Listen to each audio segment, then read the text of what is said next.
Welcome to PR Like a Boss, the podcast where we dive into all things PR, media wins, and how to level up your brand with industry leaders, journalists, and founders.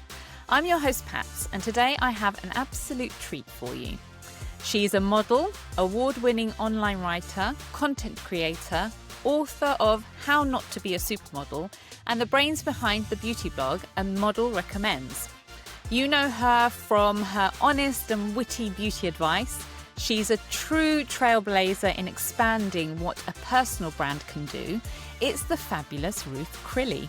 Ruth, welcome to the show. Thanks for having me. I love intros. Makes me feel really, I'm like, oh yeah, and I've done that. It's great. It's such an ego boost. I'd like to just sit there all day and people just introduce me to stuff. Look, honestly, Ruth, where do I even start?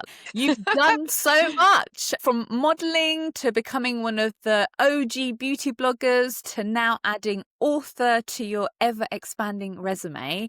I mean, I can't wait to dive into your journey and hear all about how you've transitioned between these exciting ventures while keeping your brand fresh and consistent, because you are a brand. So should we just jump right in? Yeah, let's delve in. So, I mean, writing a book is a whole different ballgame compared to blogging or creating content online. I mean, I'm still trying to bloody finish mine. What would you say was the biggest challenge you faced during that transition? Do you know the biggest challenge? I don't know whether you know the background, but before I started doing the blog, Model Recommends, I was finishing up with my modelling career and I was doing an MA in creative writing. And I wanted to write books before I ever started the blog. And the blog was sort of a way of me getting my writing online while I was doing my MA. And then it just took off into this huge thing. And writing itself had to sort of be sidelined for, 12 years, 13 years. Oh, wow. Yeah. And so in a way, doing the book was the easiest transition possible because it was what I'd always wanted to do. It was always the aim.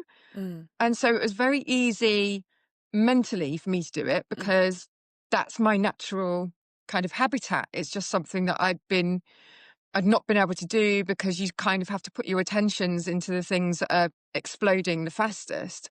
The hardest thing was actually working out how to keep everything else going, sort of an Instagram presence and, the brands that I work with on a regular basis and keep that all ticking over, but carve the time out to write a book because in the end, I actually realised you can't do both things at once, or at least I can't. I needed to just be fully into writing the book. And in the end, I had to take sort of 2 or 3 months off just to do the book. Nothing else. I barely even looked on Instagram. And that was the only way I could really get it done. And I think that was the biggest challenge to me, was realising that actually there's a limit to how many things you can do at once. And I always think that there's no limit. I'll just fit it in, pile it on, and it did make me stop and think, oh, okay, actually, this is not something that I can juggle with something else. It has to have my sole concentration. And so that was kind of the first time that's really happened to me, where I've had a hard stop of, okay, come on, you've got to knuckle down and do this now. I think that's probably where I'm going wrong. I'm sort of trying to do it with It's everything impossible. else. Yeah, I read a book years and years ago, and I'm sure it's called The One Thing. And it was just I didn't even read the whole book because, with these books where the first chapter basically tells you everything you need to know, and the rest of it is padding. And it just said, look, pick the one thing that you need to get done, and that is the only thing you do. And actually for me, because I do tend to do so many things at once, it's a really good lesson. And whenever I need to just get through something or I'm finding things hard, I think, right, you just got to prioritize. What's the one thing? And it might be, the kids that, they're behind on their times table, or everything. I have to treat everything as a sort of project, or like, this is what I'm going to do this week, or because otherwise you can't fit everything in your head, can you? Yeah. I mean, look, it sounds like it's equal parts exciting and terrifying, but also incredibly rewarding with being very disciplined at the same time. Yeah. And Do you know what? I think the discipline thing came from when I was in my teens. I did loads of music, and I used to get up at about 6:30 every morning, and I used to do all my clarinet practice an hour.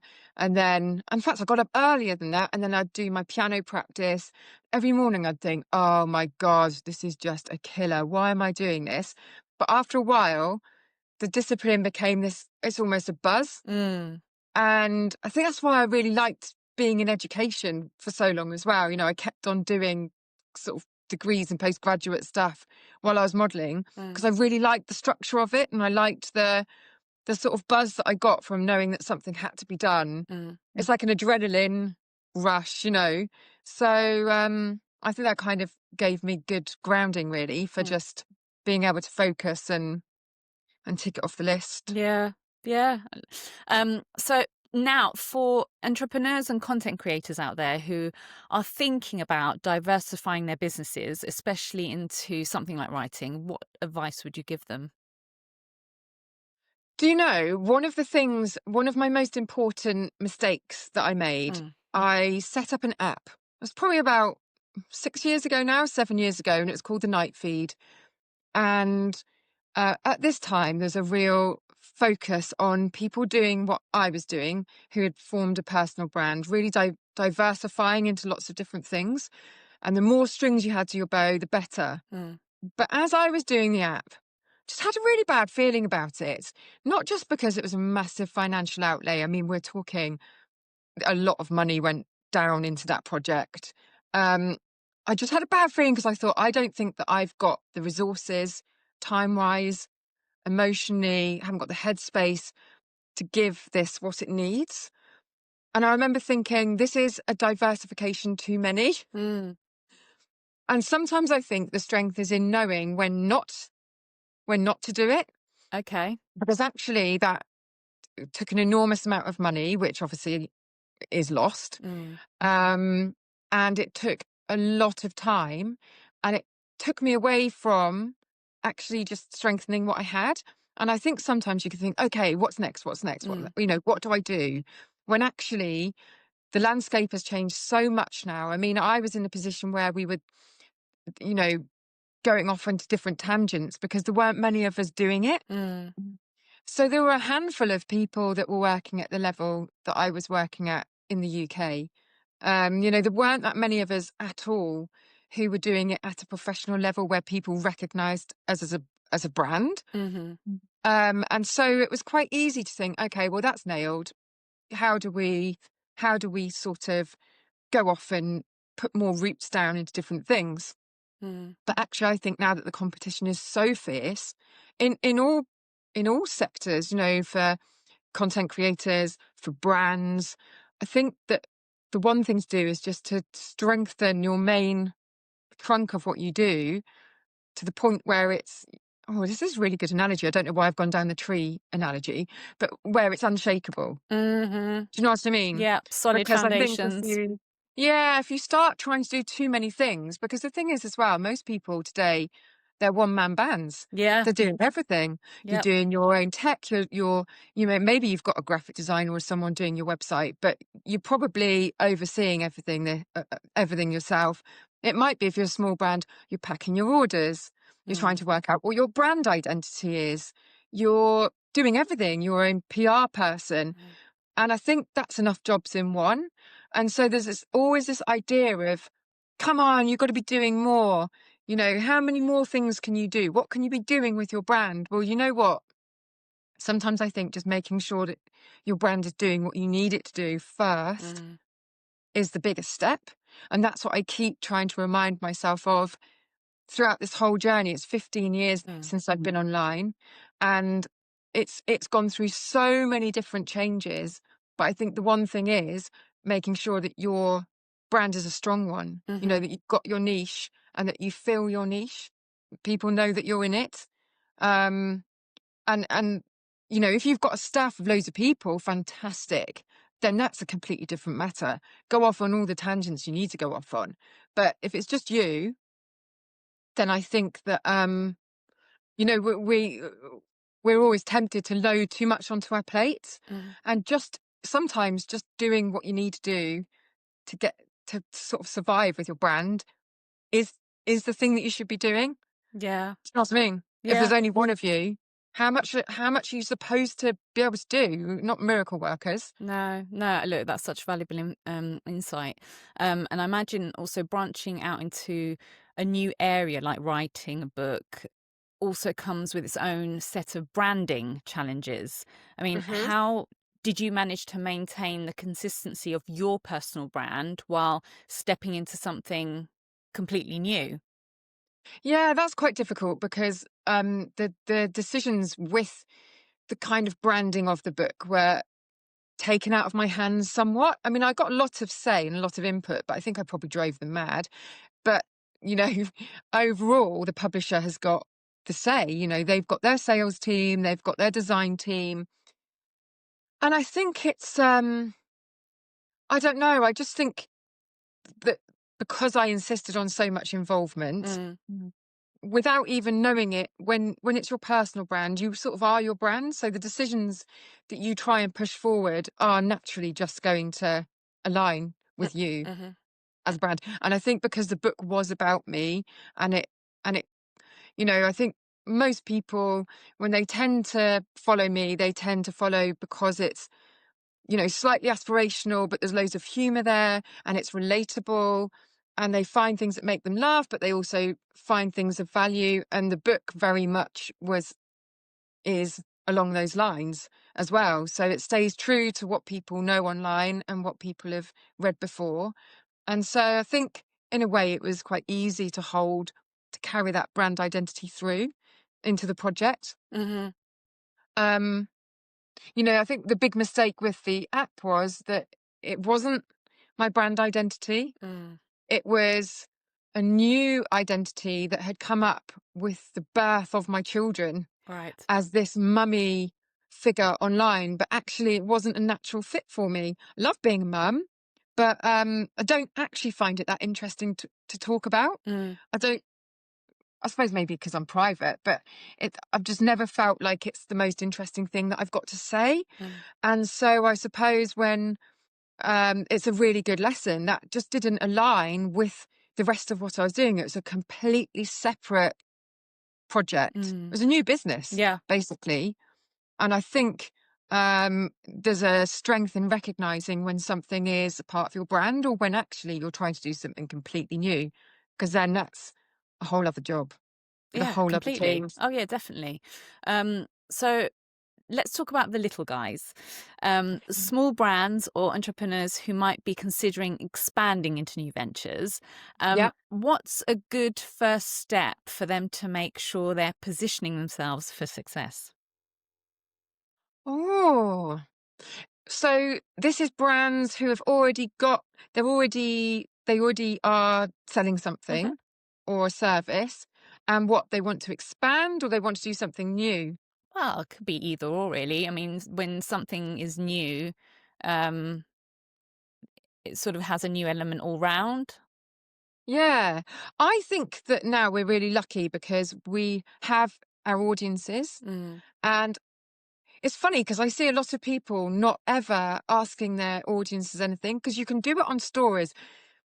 You know, don't send a survey through email, just do it on stories. mm, Do it casually, have a poll underneath.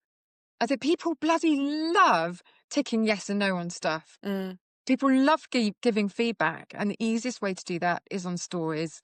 And I don't think that we use it enough as a resource. I think because Yeah. we're scared to be seen to be doing market research on people, but people absolutely love giving their opinion. Yeah. And so I always think before you do something new, I mean, I'm trying to redo my blooming website at the moment, just to make it less maintenance. And I was asking people the other week which colours they liked for branding, for example. Mm, You know, and people love getting stuck in with their opinion. mm, And I think, you know, if you're thinking of launching a new product, you're thinking of going a different direction with your brand, ask people. mm. Because otherwise you sit there and you procrastinate and you procrastinate. And we're all guilty of, well, I'm definitely guilty of this, but I think a lot of us are. We try not to release anything until it's perfected, Yes. which is a terrible business move. And the thing is also, business has become so accessible to lots of people who aren't trained in business, right? Because of the internet and because of social media, it's made it incredibly easy to set up a website. You can set up a website in 2 hours, Yeah. and start something, okay?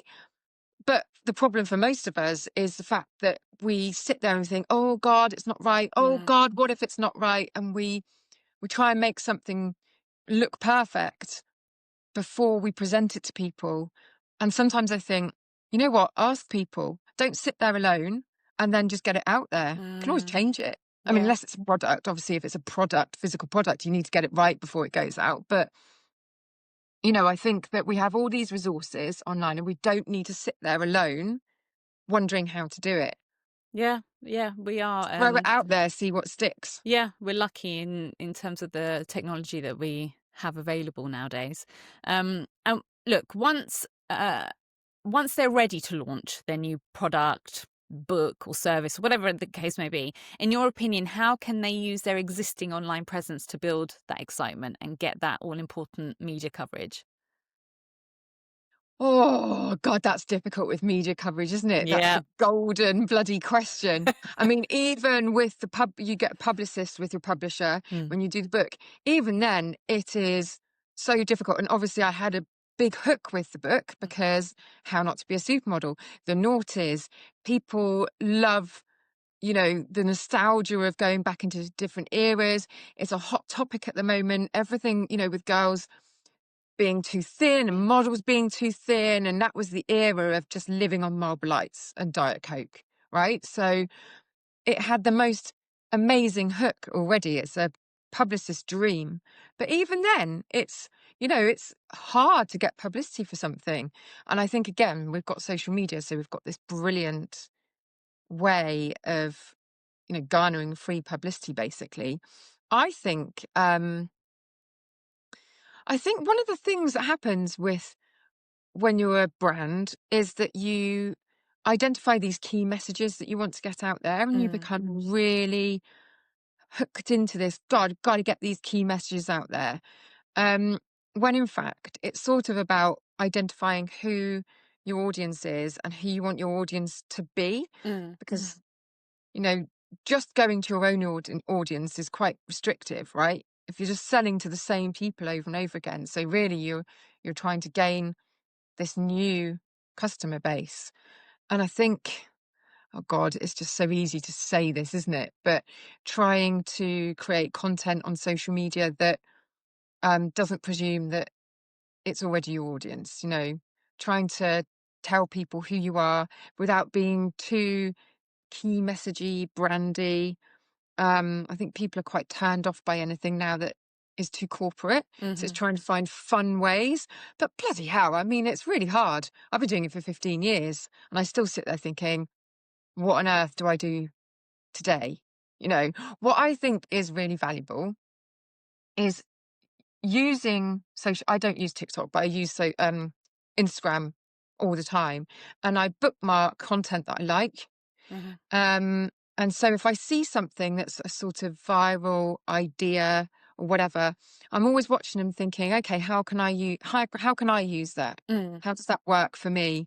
And just bookmark it and it will save it into the saved bit in your profile. And when you're having a day when you think, oh God, I don't know what on earth I'm doing, just dip back in and try and get a bit of inspiration from that. But yeah, do you know what? There are so many people out there giving advice about how to smash it on social media. What's the magic formula? But those people that are giving out the magic formula are only getting a couple of thousand views maybe on those reels sometimes. So that isn't the magic formula, you know. So it's so hard and it's always changing. And I think you've just got to be quite light-footed and ready to, you know, not invest too heavily in one approach to something. Just be nimble on your feet and ready to pivot if you need to. In a, you know, just be relaxed with it. Don't say, oh, I'm always going to be really serious. I'm never going to be humorous, or, oh, I'm always going to be jokey with my brand. You know, I just think never put all your eggs in one basket because it's so fast changing. Oh, yeah. really fast. I think, yeah, that's a good strategy, actually. Don't put your eggs all in one basket.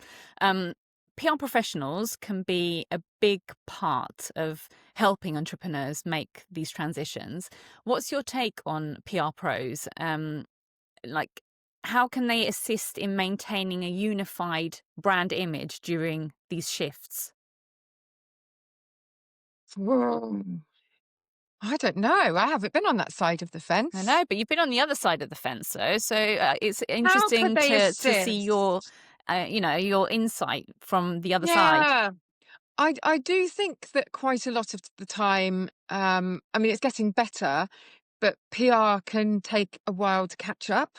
Okay. Um, that's how it feels to me Yeah. anyway. So you see things moving really fast from our side, but the PR side of it, you think, oh, that feels quite stagnant now, what you're Mm. doing with, I don't know, that particular send out or the way that you're representing that brand.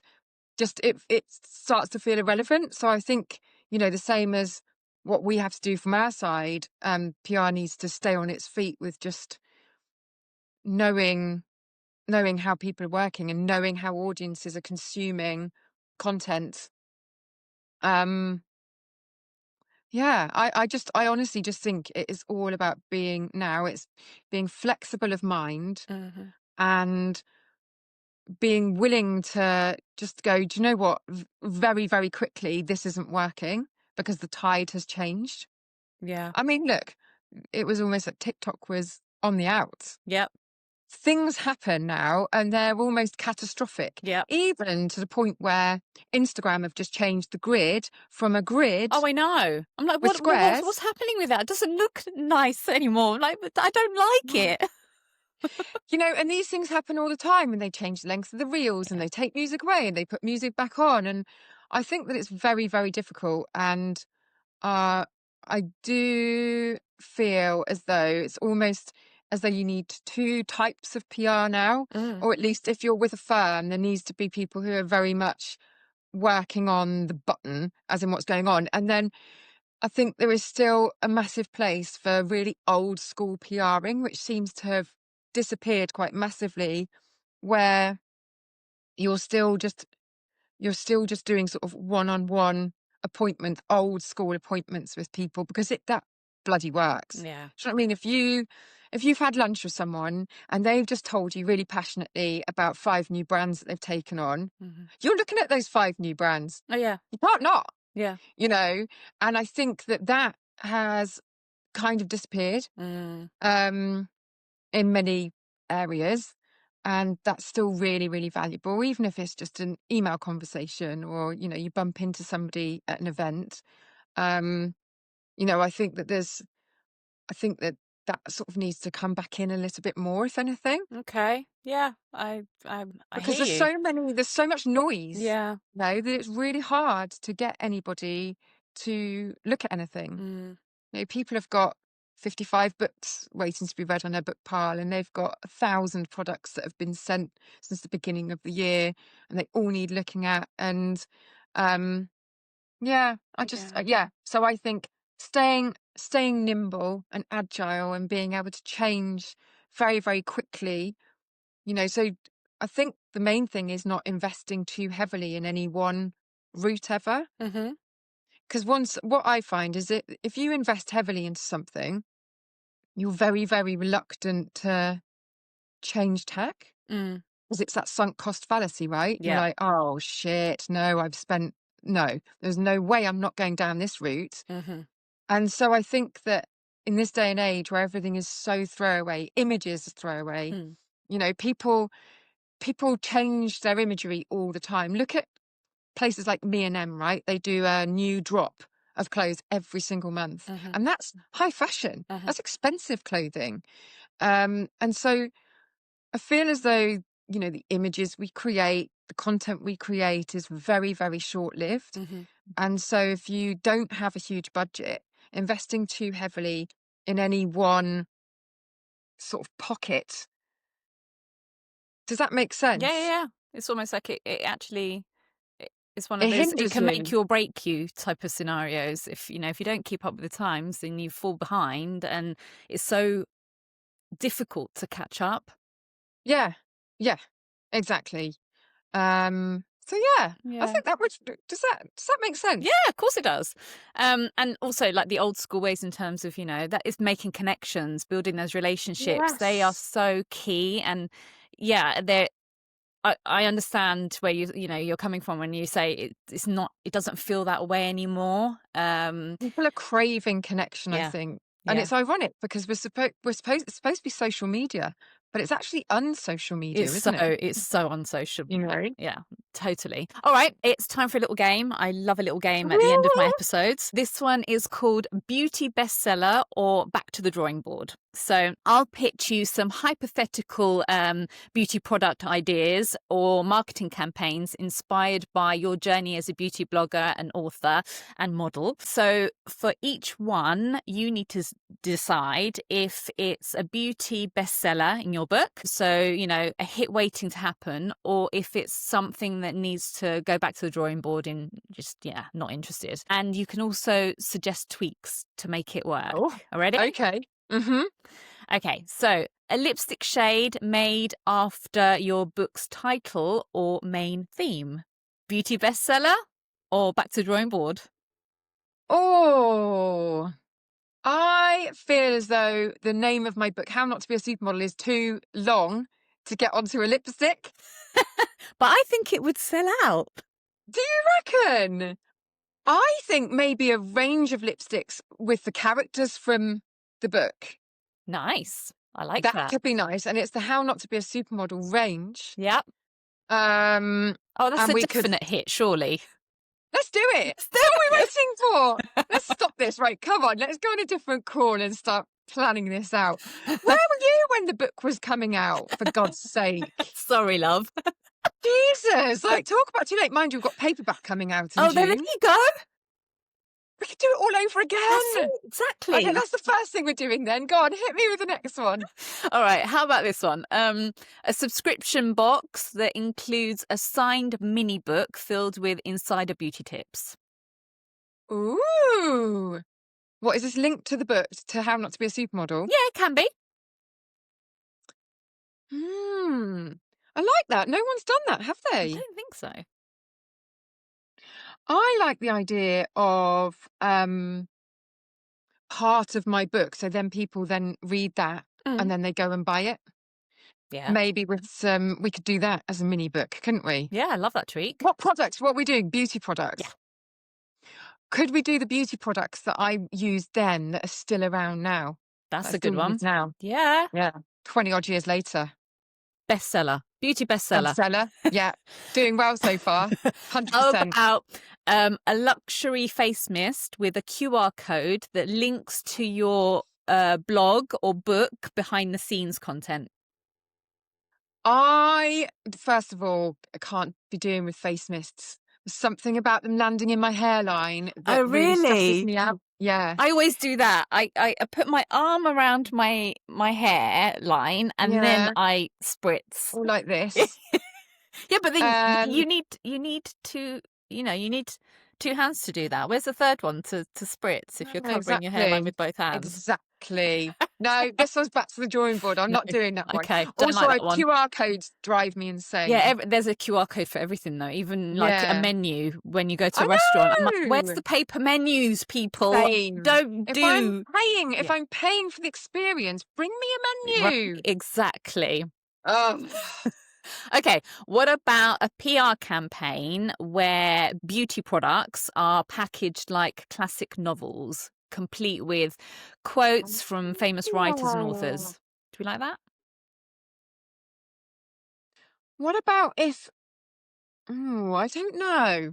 What I worry about with that is that then people will feel they have to keep the book, and people are really funny about sort of packaging now. Yeah. And packaging, aren't they? That's a good point. And then where would you display it? I like the concept of it. I think as a PR mailer, we could do a hollowed out version of my book, and then inside it's got the lipsticks that we've designed. Yeah, that's nice. That would be good. That would be good. Like a keepsake. Yep. I think that would do well. Okay, here's another one. Yeah. A serum with a built-in timer cap that tracks your application routine, ensuring you never miss a dose. What do we think of that? Oh, I don't think people will use it. Probably not, right? I mean, I like it. I like the concept. But I don't think people will use it.